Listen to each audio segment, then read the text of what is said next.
Hello everyone, welcome back to the channel. Today we are going to discuss about the DHCP protocol. जैसा कि हमें पता है कि हमने CCNA की सीरीज में static routing, RIP routing, EIGRP routing और OSPF राउटिंग ये चारों राउटिंग्स कर दी। अब जो हम पार्ट करने वाले हैं CCNA वो हमारा पार्ट है सर्विसेज का, कि CCNA में हम लोग कौन कौन सी सर्विसेज पढ़ने वाले हैं। ठीक है, जितनी भी सर्विसेज हम पढ़ेंगे उनमें से सबसे पहली सर्विस है DHCP सर्विस। तो DHCP क्या होता है? डायनेमिक होस्ट कॉन्फ़िगरेशन प्रोटोकॉल होता है। इसको समझने के लिए हम लोग सिस्को पैकेट ट्रेसर पे एक छोटा सा प्रैक्टिकल करेंगे, जिससे हमें DHCP समझ में आ जाएगा कि एक्चुअल में होता क्या है। ठीक है, और आज के वीडियो में थोड़ा सा चेंजेस है कि हम अपग्रेडेड सिस्को पैकेट ट्रेसर पे ये प्रैक्टिकल करने वाले हैं। लास्ट जो हम प्रैक्टिकल्स कर रहे थे वो हम सिस्को पैकेट ट्रेसर 6.0 वर्जन वाले पे कर रहे थे, लेकिन हम अब से अपग्रेडेड वर्जन 8.0 पे काम करेंगे। ठीक है, तो कुछ इस तरीके का है हमारा सिस्को पैकेट ट्रेसर 8.0 वाला जो वर्जन है वो। यहाँ पे जो हमारा साइड पैनल था वो यहाँ पे टॉप पैनल पे ही आ गया है, सेम इज। ठीक है, थोड़े छोटे मोटे चेंजेस हुए हैं, बाकी ज़्यादा चेंजेस नहीं है। एज इट इज़ ये पुराने वाले की तरह वर्क करता है। ठीक है, तो DHCP के बारे में सबसे पहले हम यहाँ पे एक छोटा सा डायग्राम बना लेते हैं। ठीक है, तो ये रहा हमारा, हम यहाँ से एक राउटर ले लेते हैं फटाक से। चलो कोई सा भी एक राउटर ले लेते हैं हम लोग। ठीक है, ठीक है, ये राउटर आ गया हमारे पास। इसके बाद है हमारे पास स्विच। यहाँ से भी हम लोग एक स्विच लेंगे और यहाँ पे दो पीसी, सेम इस पुराने वाले की तरह ही क्या है हमारे पास, दो पीसी ले लेंगे। ठीक है, अभी मैं इनको केबल से कनेक्शन कनेक्ट कर देता हूँ। ठीक है, यहाँ से ये कनेक्ट हुआ, यहाँ से ये। ठीक है, और इसके बाद हम लोग इनको आईपी एड्रेस असाइन कर देते हैं। ठीक है, DHCP के बाद DHCP रिले वाला टॉपिक में हम लोग करेंगे पहले इस टॉपिक के बाद। ठीक है, ये ताकि हमें अच्छे से इसका पोर्ट दिख जाए। तो राउटर पे ओपन करेंगे, राउटर पे सेम इस जैसे हम अब तक कॉन्फ़िगरेशन करते हैं, बेसिक कॉन्फ़िगरेशन करेंगे। सबसे no enable configure terminal interface fast ethernet 0/0, fast ethernet 0/0।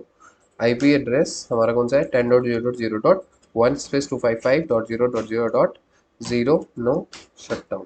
ठीक है, इतना सा काम हमें करना है। तो इतना सा काम हमने कर लिया। इसके बाद देखो हमारा पोर्ट एक्टिव हो चुका है। अब अपने को यहाँ पे DHCP करने के लिए क्या करना पड़ेगा? DHCP पूल बनाना पड़ेगा।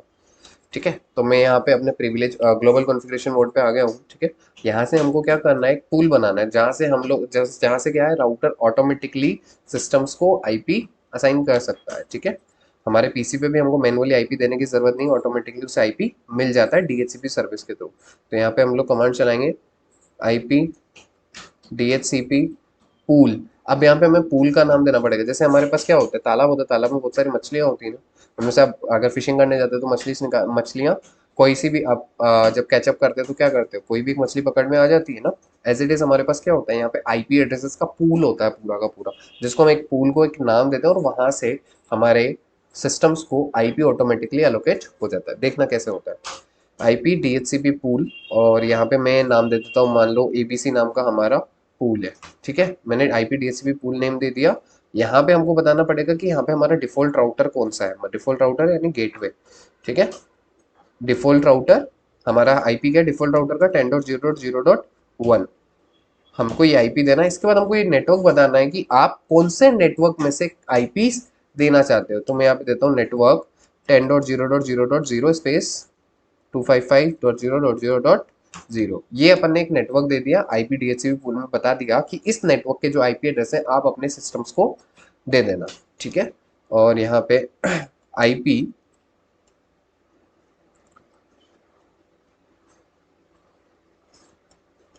आईपी DHCP, यहाँ से आपको क्या करना है, यहाँ पे हम लोगों को अगर कोई आईपी एड्रेस हमें रिजर्व रखना है, जैसे हमें कोई सर्वर को एक स्पेसिफिक आईपी देना है, या फिर हमें एक आईपीस की रेंज हमको क्या करनी है, रिजर्व रखनी है, तो हम वो भी कर सकते हैं। ठीक है, तो अभी जैसे हमने यहाँ पे डिफॉल्ट राउटर को एक आईपी एड्रेस दे दिया, उसके लिए नेटवर्क डिफाइन कर दिया, उसके बाद यहाँ से हमको एग्जिट होना है।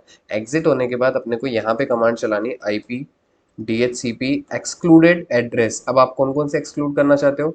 10.0.0.2 से लेकर के 10.0.0.10 तक। आप ये आईपी एड्रेस किसी भी कंप्यूटर को नहीं देना चाहते, तो आपने यहाँ पे क्या कर दिया, आईपी एक्सक्लूडेड एड्रेस यहाँ पे दे दिए कि आईपी 2 से लेकर के 10 तक के जितने भी आईपी एड्रेसेस हैं वो सारे के सारे आप अपने लिए रिजर्व रखना चाहते हो, ठीक है। इतना सा काम करने के बाद हमें कंट्रोल जेड और डब्ल्यू आर कॉन्फ़िगरेशन को सेव करके एग्जिट हो जाना है, ठीक है। अब हम चलते हैं पीसीस पे। पीसी पे हमको जा करके क्या करना है, हम पीसी पे गए, पीसी पे जहाँ पे हम लोग आईपी कॉन्फ़िगरेशन में आईपी देते हैं, अभी हम लोग इस पे यहाँ पे स्टैटिकली मैनुअली टाइप करते हैं, ठीक है। जैसे मैं डीएचसीपी पे क्लिक करूंगा तो देखो यहाँ पे डीएचसीपी से क्या हो जाएगा, आईपी एलोकेट हो गया। तो देखो आईपी कौन सा हुआ है, 10.0.0.11, जैसा कि हमने किया था कि हमने 2 से लेकर के 11 तक के 10 तक के आईपीस एक्सक्लूड कर दिए थे, तो 11वां आईपी इनको मिला है। As it is default gateway क्या मिला है, 10.0.0.1, जहां हमने डिफॉल्ट राउटर डाला था, ठीक है।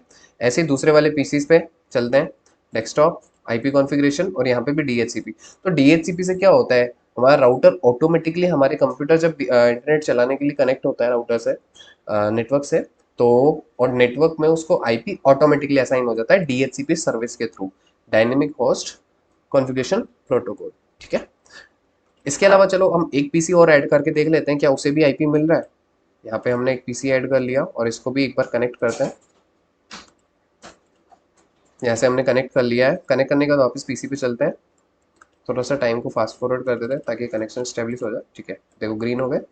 यहाँ चलते हैं, यहाँ से डेस्कटॉप, डेस्कटॉप पे आईपी कॉन्फ़िगरेशन और यहाँ पे डीएचसीपी, क्या देखते हैं इसे आईपी मिलता है, जी हाँ ऐसे बिल्कुल आईपी मिला है और उसी नेटवर्क का मिला है जिस नेटवर्क का हमने एक पूल क्रिएट किया है।